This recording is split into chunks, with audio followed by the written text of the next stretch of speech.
ఏం ఏం ఏం అభివృద్ధి జరిగింది, ఏం అభివృద్ధి జరగలేదు అందరిని అడిగి తెలుసుకునే ప్రయత్నం చేద్దాం. సర్పంచ్ గారిని, వార్డు సభ్యులని, ఇక్కడ మన పెద్దలు ఈరావత్ అనిల్ గారు వాళ్ళు కూడా ఉన్నారు. అందరినీ కలిసి తెలుసుకోవడం జరుగుతుంది. ఇక్కడ ఫేమస్ ఎంతో పురాతనమైన గుడి శ్రీరాముడి గుడి దగ్గర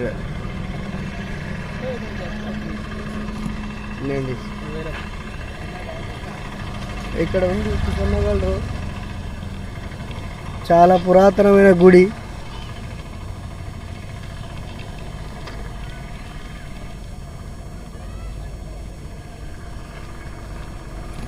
ఎంతో మహిమగల అని అందరు నమ్ముతారు.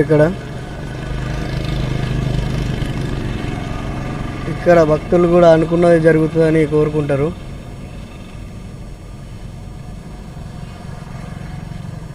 మనం ఇప్పుడు నెక్స్ట్ వెళ్దాం. ఇక్కడ బస్ స్టాప్లో కొంతమంది ఎండలో వెయిట్ చేస్తున్నారు.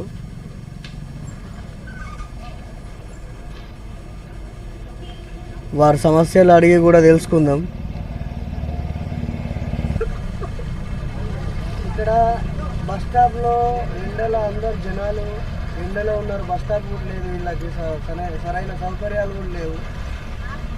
ఆటో అన్నయ్యలు వాళ్ళ ఇబ్బందులు చెప్తున్నారు. మన HTV షేర్ చేసుకుంటున్నారు.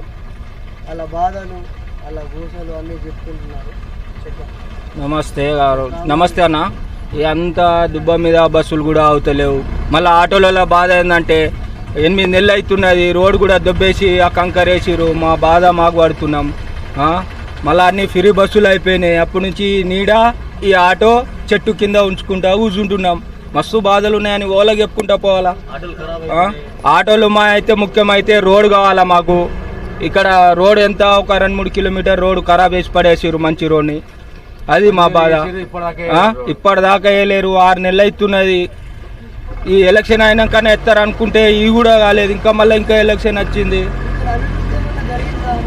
అవినీతి అంటే జరిగింది అన్న, మంచిగానే జరుగుతున్నాయి. కానీ మా గురించి అయితే మంచిగా వేసిరు.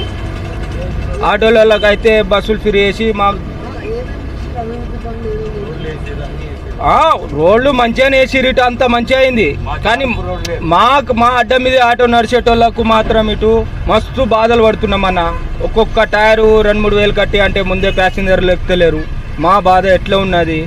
టైర్లు ఖరాబ్ అయిపోతున్నాయి, బండ్లు ఖరాబ్ అవుతున్నాయి. అది మా బాధ ఒకటే. ఇంతకు ముందు ప్రభుత్వం మన కేసీఆర్ గారు బాగా